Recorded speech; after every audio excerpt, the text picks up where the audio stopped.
I have always been a collector of silence, a connoisseur of the profound, unadulterated emptiness where the endless, irritating static of the world finally gives way.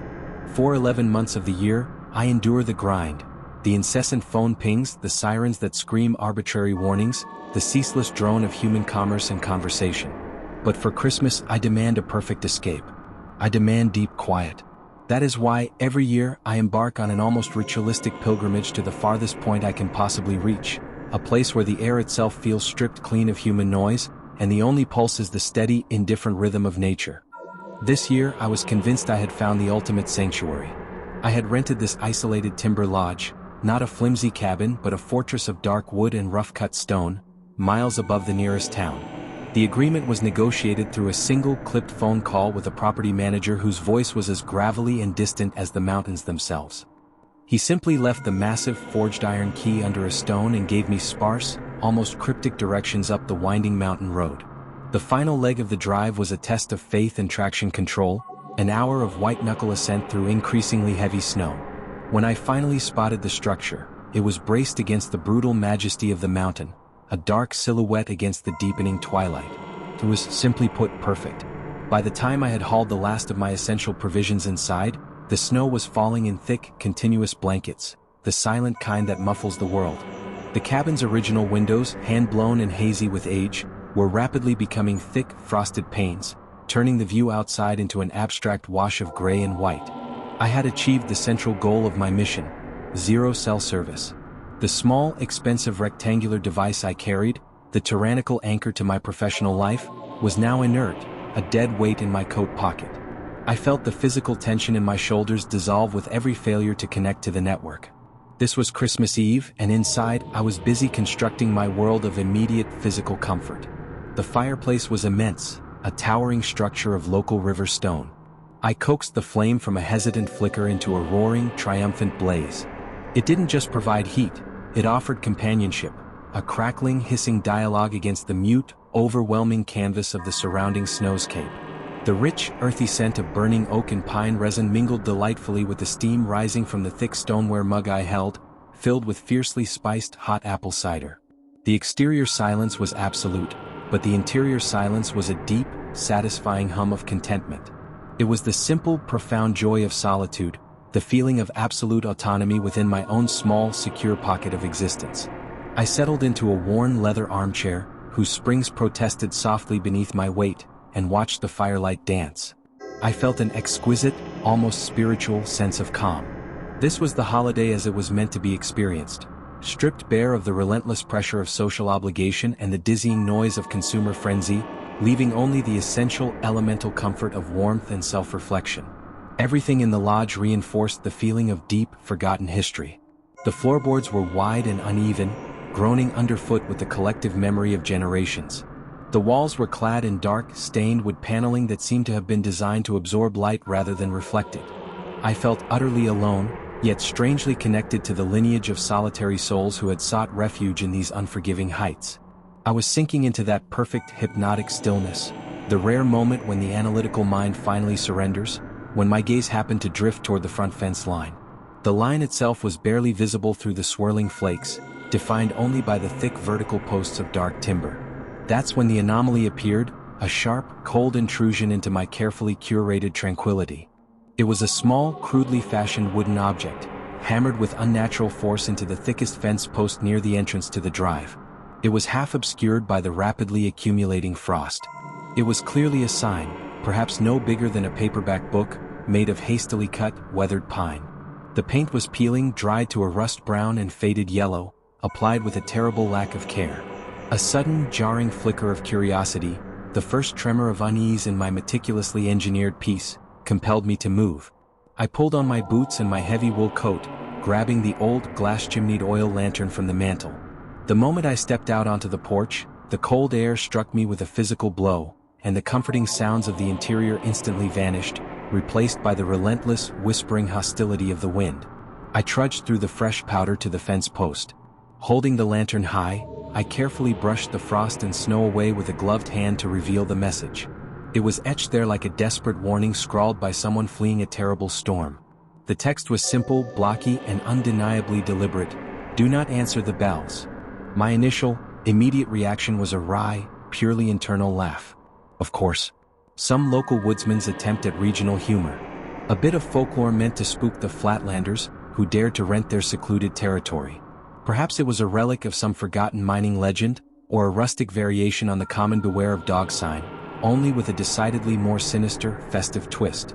The wood was undeniably old, warped and bleached by countless seasons of ice and sun. It had probably been there for decades, harmless. Yet, as I stood there in the absolute, bone-deep silence, miles from any living soul, the joke felt suddenly hollow, the humor draining away into the indifferent wilderness.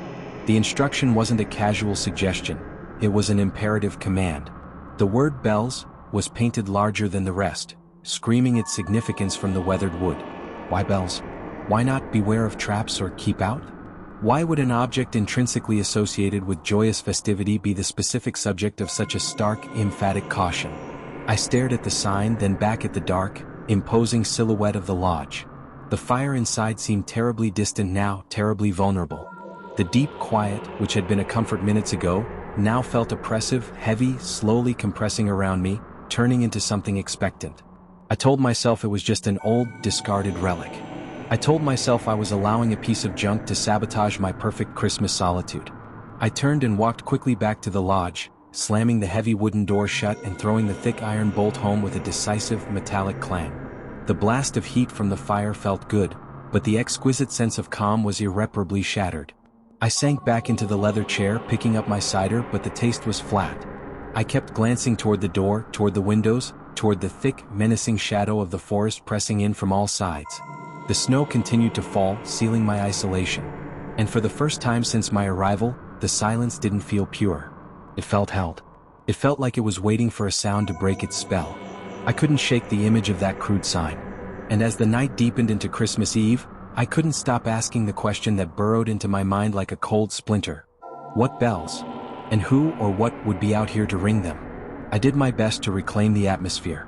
I sat by the fire, determinedly staring at the worn pages of the book, forcing my eyes to track the words about ancient sagas and frozen fjords. But the sheer weight of the surrounding quiet, combined with the indelible image of that sign, "Do not answer the bells," made the task impossible. The moment was poisoned. I was wired, anticipating the return of the sound that might justify the warning. The comfortable solitude had curdled into a tense isolation.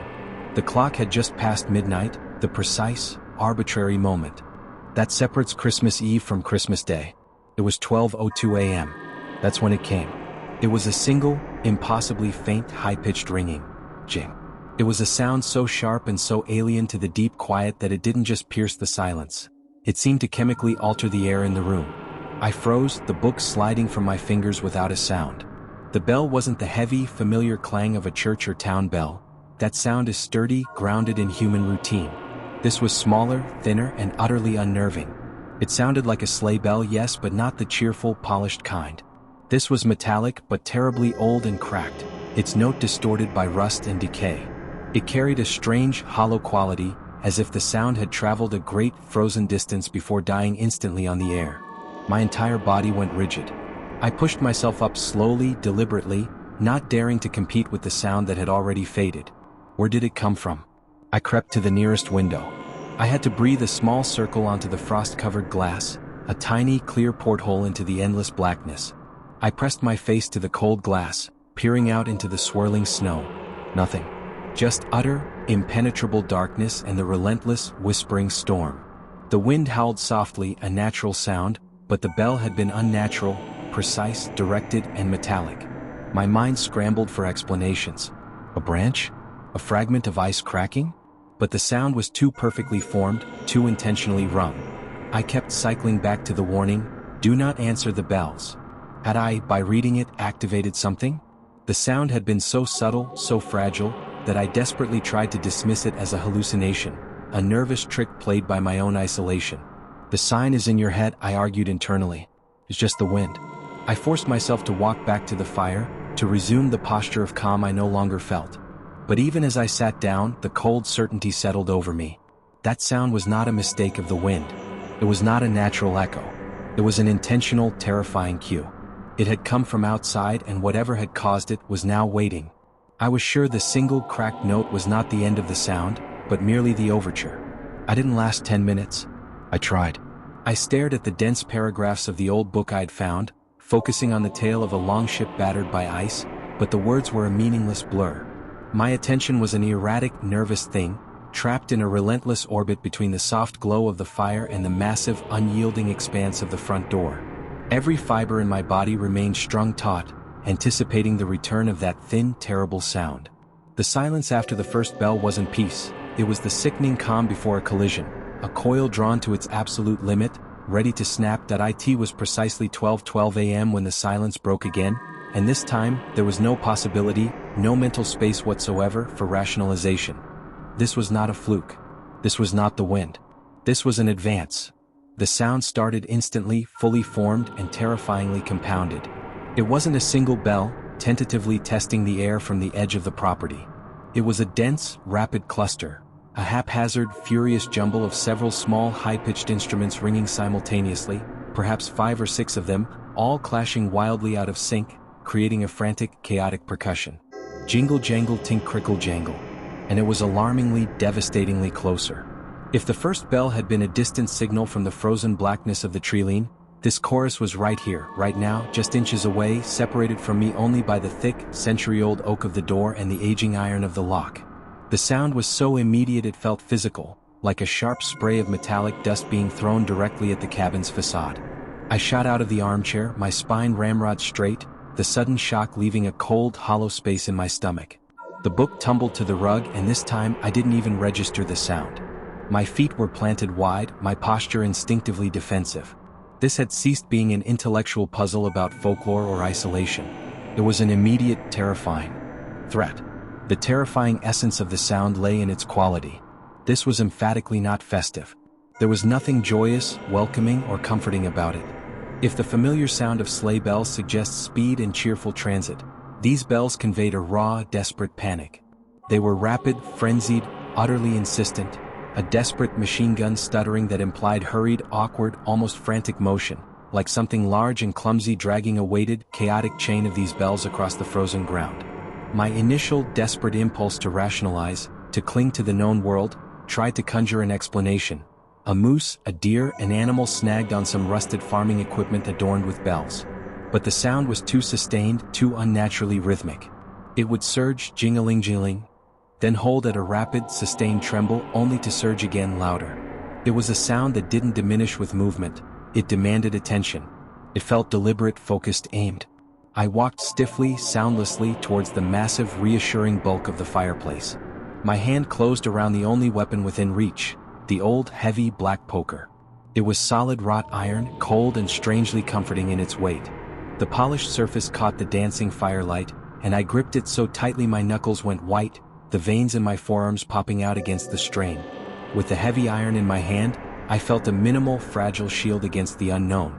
I backed up against the monumental stone hearth, placing the solid, massive stone between my back and the potential weak points of the wall, my eyes riveted on the thick wooden door.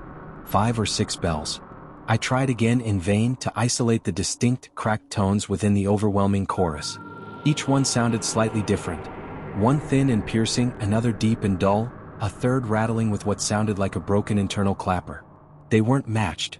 They were collected, assembled randomly into a terrifying, primitive noisemaker. The ringing grew louder still, intensifying to a dizzying peak. It was no longer simply outside. It was invading the cabin, filling the space, vibrating in the very bones of the old wood and stone. I could feel the low-level acoustic vibrations in my teeth. It became a solid wall of sound that swallowed the gentle crackle of the fire, swallowed the howl of the wind, and swallowed every last frantic scrap of my internal dialogue. And then came the terrifying, cold, absolute realization that pierced through the auditory assault. No animal made that sound.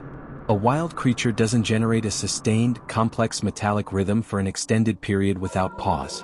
That sound required intelligence. It required a specific, malicious intent.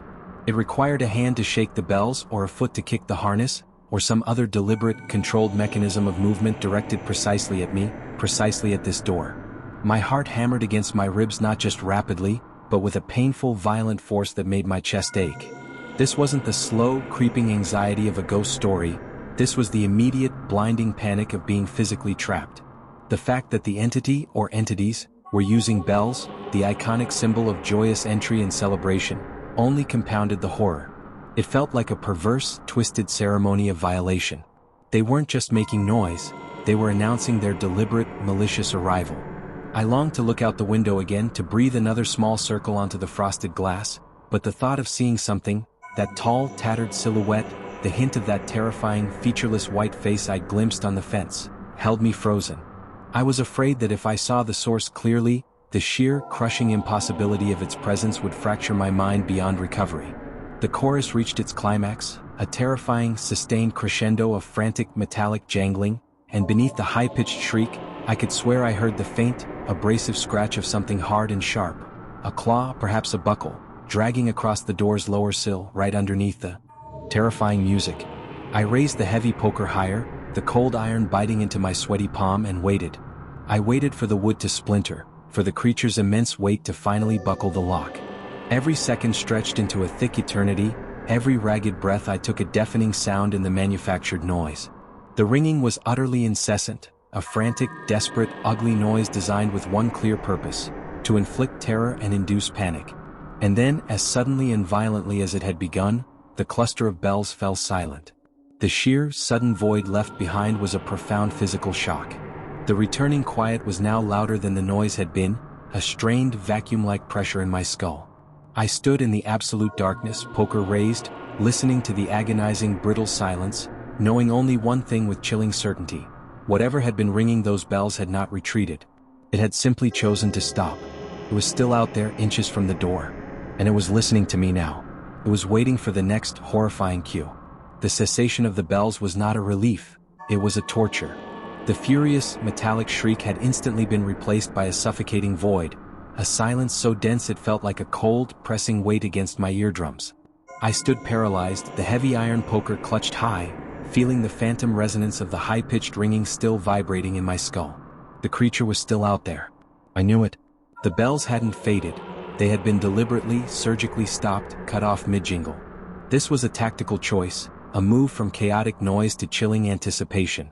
The entity was forcing me to listen to the absence of the bells, to the whisper of the wind, and most agonizingly, to the frantic, erratic drumbeat of my own heart.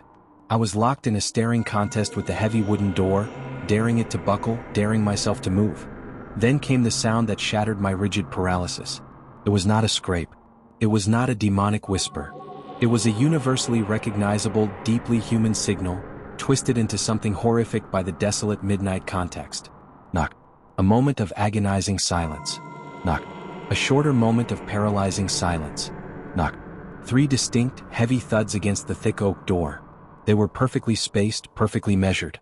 Not a random impact, not the messy collision of physics, but the calculated impact of something wielded with clear, unmistakable intent. The wood groaned beneath the force, and the ancient timber shuddered. It was not a friendly rap. It was the loud, dominant announcement of something that expected to be acknowledged, expected to be welcomed. I didn't move. I couldn't. I was a statue of pure, frozen adrenaline. My mind screamed the rational facts. I am miles from anywhere. The road is buried. Nobody knows I'm here. This isn't a neighbor. This was a deliberate, terrifying mimicry of civilization. The terrifying implication slammed into me: the thing outside knows the rules of engagement. It was forcing me to decide: do I open the door and accept the horror, or do I remain silent and defy the ancient, twisted protocol of the visit? I clung to the desperate thought that it was a fallen branch, tossed by a final gust of wind, but the sound was too clean, too sequential. Tree limbs hit with chaotic violence. This was a pattern. This was a message. The agonizing silence after the third knock lasted an eternity. It didn't knock again. It had delivered its message and was waiting, patiently, confidently, for my response. I remained utterly still, denying the knocker the satisfaction of a sound, the warmth of acknowledgement. I knew that the moment I made a sound, the moment I asked, "Who is it?" I would be answering the bells. And the door, I was terrified to realize, was the only thing between me and the silent, patient malice waiting for the final word. The sustained, heavy silence after the knock was a pressure cooker, but the creature's patience, mercifully brief, finally shattered.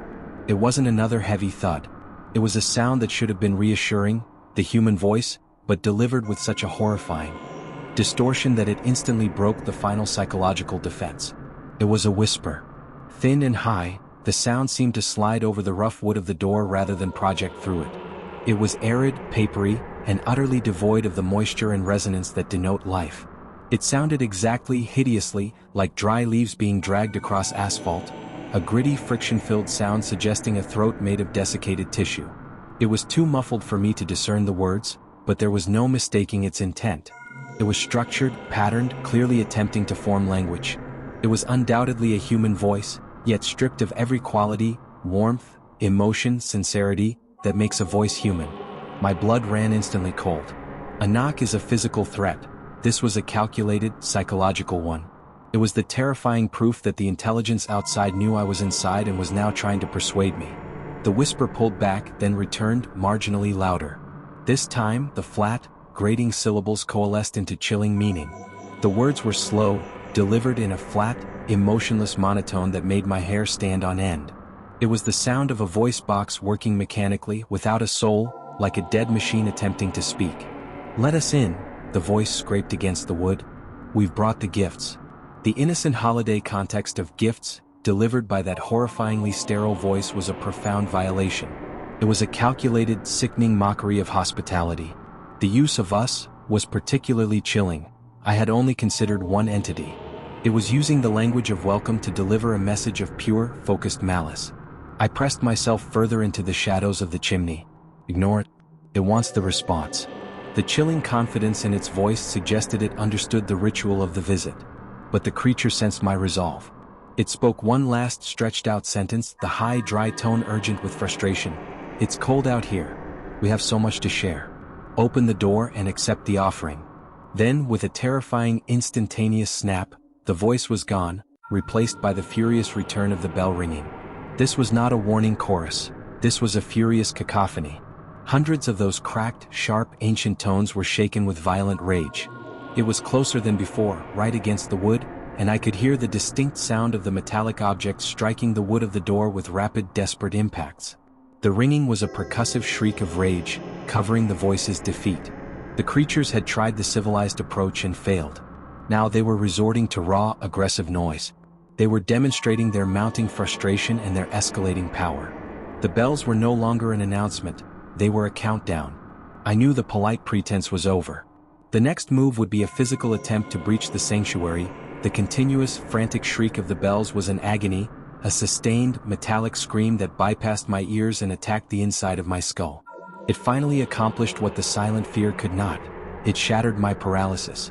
Terror gave way to a desperate, urgent need to know. I could no longer fight an invisible, auditory enemy. I crawled across the rough floorboards, moving with an excruciatingly slow, agonizing silence. The closer I got to the door, the more intense the assault became. The sheer noise of the bells vibrating against the heavy oak was deafening. I could detect the faint, cloying scent of stale copper and cold, wet dust leaking through the frame. I reached the door and pressed my cheek against the freezing wood, the chaotic ringing vibrating painfully against my bone. My target was the tiny, narrow gap between the upper hinge and the frame, my only porthole into the nightmare. With a profound, sickening lurch of dread, I lowered my eye to the crack. The swirling blizzard made visibility nearly zero. The world was a frantic curtain of white and gray. But then, through the gaps between the whirling flakes, I could make out a shape. It was unnervingly tall, extending beyond the height of the door frame. It was impossibly thin, not merely skinny but stretched, almost two-dimensional. It wore what looked like a tattered, dark red coat. The material was archaic, frayed at the cuffs, and stiff with what I desperately hoped was frozen water. It was holding a large, cumbersome burlap sack tucked awkwardly under one arm, the promised gifts. The source of the frantic ringing was obscured somewhere near its chest. But all those details vanished when my gaze rose to what should have been its face. This was the core of the horror. The face was an absolute, bone-white void.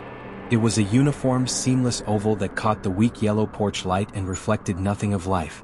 There were no eye sockets, no nose, no definition of a jaw. There was no mouth, certainly not the dry, scraping source of the voice I had just heard. It was not a mask. It seemed to be the actual structure of its head, a smooth, terrifyingly featureless surface, utterly devoid of the complex geography that defines humanity. It looked precisely like a porcelain mask that had melted, the features flowing away until the surface was flawless, blank, and utterly indifferent. The creature was standing perfectly still, utterly calm despite the furious rhythmic jangling erupting from its hands. This stillness, combined with the screaming noise, was shattering. The face was not just empty, it was a deliberate rejection of engagement, promising nothing but absolute, impersonal malice.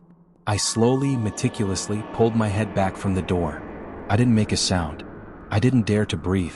I had seen enough to know that the thing outside was not human, was not animal, and had come here for a purpose that involved my fear. The image of that silent porcelain void was burned onto the inside of my eyelids. The chilling sight of that featureless face shocked me out of the trance of curiosity. I scrambled backward, moving with a desperate, crawling silence, the image of the porcelain void burning in my mind. Then, the paralyzing realization struck. In my haste for comfort, I had failed to throw the heavy iron bolt. That single, thick bar of metal was my only true defense, and it was currently hanging loose. The realization was a cold, sick wave of adrenaline. I clawed my way to the door's center, dropping the poker. My hands, slick with panic, fumbled for the massive iron bar. The ringing outside, still a deafening, frantic shriek, seemed to intensify, confirming the creature knew I was active. The bells were right there, vibrating the wood, accompanied by a hideous, constant scratching sound as it pressed its weight against the frame. I pulled violently on the bolt, the old iron rasping fiercely against the housing. The moment the metal began to slide, the monster outside reacted with surgical speed. Bow. Something hit the door with a force that was less a blow and more a commitment. It was the full, heavy thrust of its body. The thick oak groaned, a sickening, organic sound of protest. The cabin shuddered. I threw my weight into the metal. Just as the bolt finally clicked home into its reinforced catch, the creature outside erupted into total sonic fury. The ringing didn't just intensify, it became a singularity.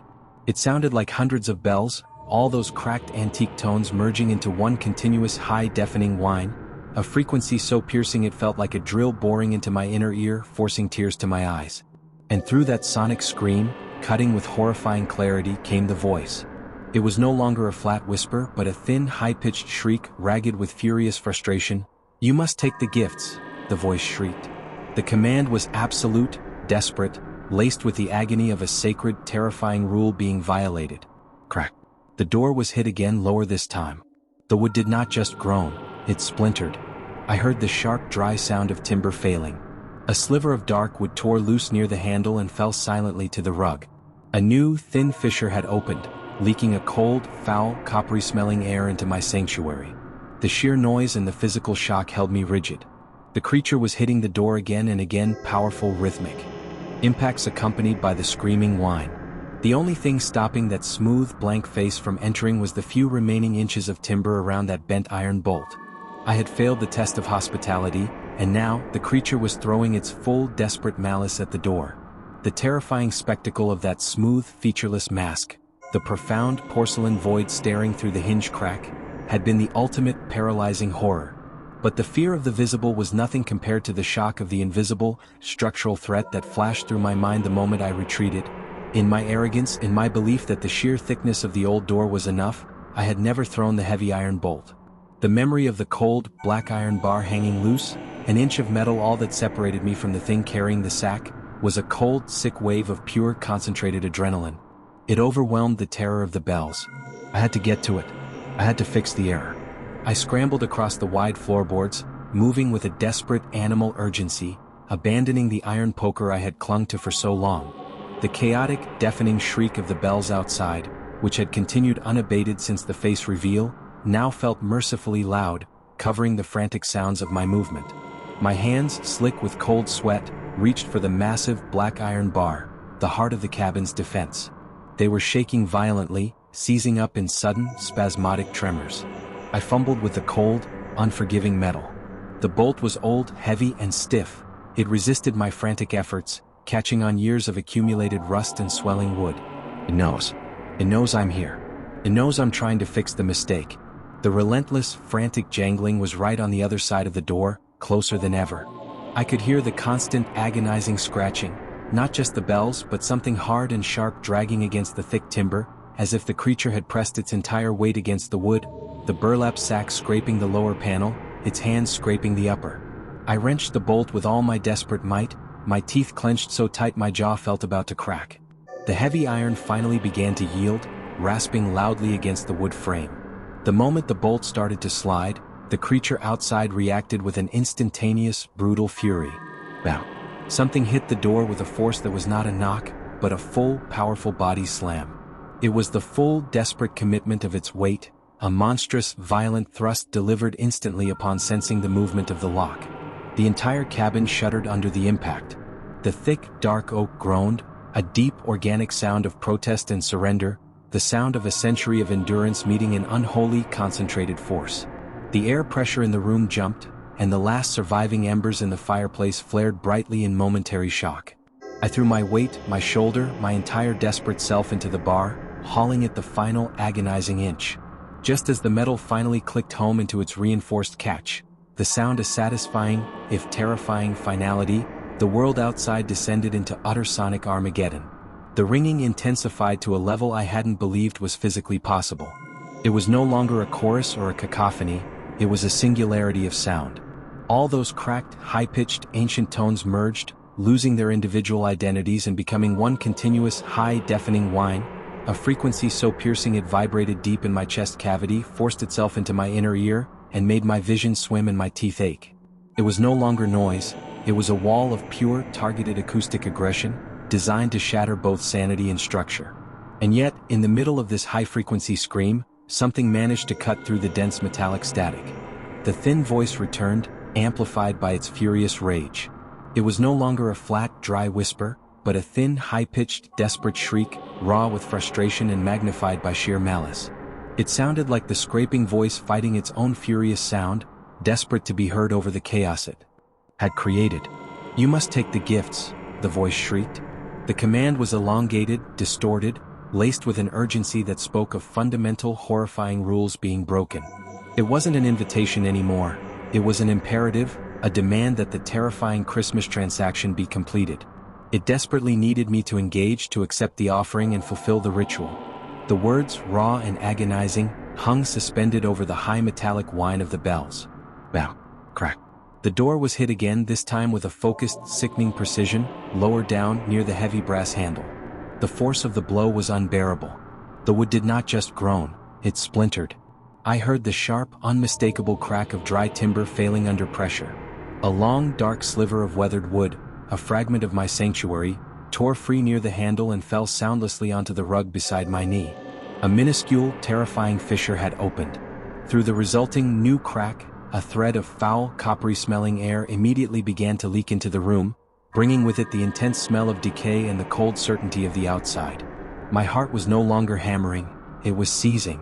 I crawled backward toward the chimney, pressing myself into the stone again, the sheer noise making me physically sick. I pressed my hands over my ears, but the sound was already inside my head, a demonic symphony of rage and frustration.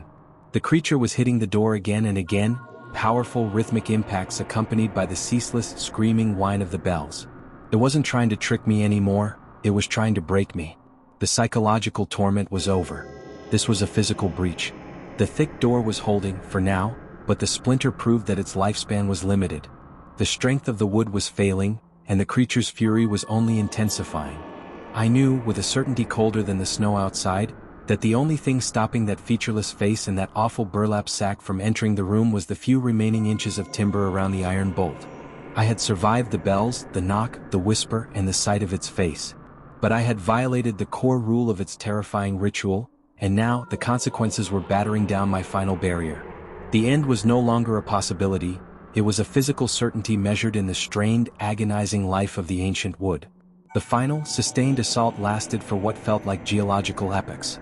The creature outside, the terrifying us with the featureless face, pounded the door with relentless, sickening regularity, the impacts accompanied by the ceaseless, high-pitched scream of the bells and the occasional desperate, grating shriek of, "Take the gifts." I spent the rest of that abysmal night huddled low against the massive stone chimney, the heavy iron poker tight in my white-knuckled grip. I was no longer fighting for my life. I was simply waiting for the inevitable moment the bent iron bolt would snap and the creature would breach the threshold. Sleep was impossible, a cruel joke. Every sense was hyper-alert, registering every terrifying detail. The smell of ozone and wet decay leaking through the cracks, the groan of the structural timbers protesting the continuous impacts, the flickering, terrified dance of the firelight against the walls.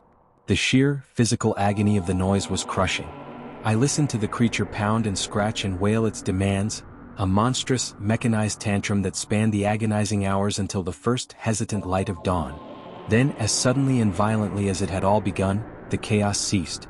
It was the precise moment the deep, oppressive blackness outside began to concede to the first weak, metallic gray light. The point when the sun, still unseen, cast its sickly, indifferent illumination over the vast mountain snowscape. The very instant that light touched the cabin, the drumming stopped. The high-pitched whine of the bells was cut off, leaving behind a stunning, profound silence that felt denser and heavier than any sound. I remained motionless, a frozen statue of fear for an agonizing half-hour more. I listened to the normal sounds of the mountain returning, the faint, repetitive drip of melting frost from the eaves, the settling sighs of the old timber structure, the whisper of the wind, now devoid of malice. I was waiting for the trick, the final, terrifying move. When I finally dared to approach the door, I did so with the utmost caution, unbolting the bent, protesting iron bar with excruciating slowness, inch by agonizing inch. I peered out through the gap, bracing myself for the sight of that impossible figure. But the porch was empty. The blizzard had stopped completely. The air was cold, crisp, and still, filled only with the sharp, clean scent of deep winter. There were no footprints in the pristine snow, no sign of the impossibly tall figure, no trace of the tattered, dark red coat. The snow was smooth, clean, and utterly undisturbed, save for the deep, clear tracks I had made the day before. The creature had simply vanished without a trace, a horrifying phenomenon of pure negation. But my ordeal was verified by the damage.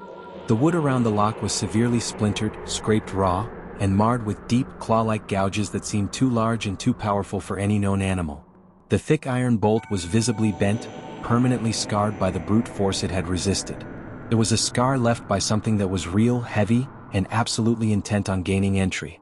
And then I saw the final, chilling evidence of the creature's ritualistic success. Right there on the snow-covered doorstep, resting innocently against the splintered wood, was the large, cumbersome burlap sack.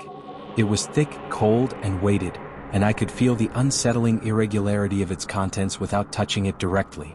It was the promised gift, the horrific offering the creature had been so desperate to deliver. I did not touch it. I did not dare to look inside. My eyes snapped immediately to the front fence post. The weathered wooden sign was still there, the warning starkly visible beneath the morning frost, "Do not answer the bells." But tied securely to the corner of the sign, directly over the faded caution, was the final, terrifying payment, the calling card of the night. A single, rusted, old-fashioned brass sleigh bell. Its metallic surface was dull, its clapper blackened, and it was tied with a crude length of thick, dried sinew. It was an object that had crossed the threshold of the known world.